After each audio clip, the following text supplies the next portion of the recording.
છેલ્લા ઘણા દિવસોથી ધરણા છેલ્લા ઘણા દિવસોથી વિરોધ કેન્દ્રીય શિક્ષણ મંત્રી રાજીનામું આપવાને રાજીનામું આપતાની સાથે જ વિદ્યાર્થીઓ જીતનો જશ્ન મનાવ્યો છે।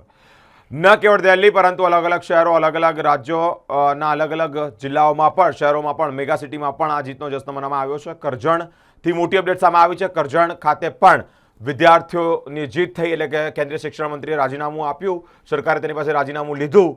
તે અંતર્ગત કરજણ ખાતે ડૉક્ટર બાબા સાહેબ આંબેડકરજીની પ્રતિમા સાથે લઈ અને વિદ્યાર્થીઓ જીતનો જશ્ન મનાવી રહ્યા છે। ઢોલ નગારા ફટાકડા ફોડી અને એક અલગ પ્રકારની ઉજવણી કરી રહ્યા છે।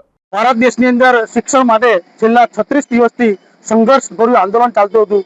નવયુવાનો વિદ્યાર્થીઓ સરકારની સામે લડત લડી રહ્યા હતા, સંવિધાનિક બંધારણના દાયરામાં રહીને લડત લડી રહ્યા। આખરે સરકારને ઝૂકવું પડ્યું અને કાલે દેશના શિક્ષણ મંત્રી ધર્મેન્દ્ર પ્રધાનને રાજીનામું આપવું પડ્યું। આમ જોવા જઈએ તો આ લોકશાહીની જીત છે, નવયુવાનોની જીત છે અને આ જ રીતે દેશની અંદર જો નવયુવાનોથી માંડીને તમામ લોકો જો સરકારના કોઈ ખોટા કામ હશે, સરકારની કોઈ ખોટી પ્રવૃત્તિ છે એમાં સંઘર્ષ તો ભેગા થઈને લડશે તો 100% ન્યાય મળશે। અને આના પરથી સ્પષ્ટપણે સાબિત થાય છે દુનિયા ઝુકતી હૈ, ઝુકાને વાલા ચાહીએ। અને આ સોનમ વાંગચુક સાહેબ, અભિજીતજી તથા બીજા નામી અનામી લોકોએ આ જે આંદોલનને વેગવંતુ બનાવ્યું, સરકારની અમે સતત સંઘર્ષ કર્યો અને ભારત દેશની અંદર નવયુવાનો ન્યાય આપો અને શિક્ષણની પ્રથાને જાળવી રાખી અને સરકારે પણ માંગણી સ્વીકારી કે અમે આ બાબતે ઠોસ પગલાં કંઈક લઈશું। અને આ જે ભવ્ય જીત જે લોકશાહીમાં થઈ છે નવયુવાનોની, એ જીતનું આજરોજ કરજણની અંદર ફટાકડા ફોડી અને ઉજવણી કરવામાં આવી છે।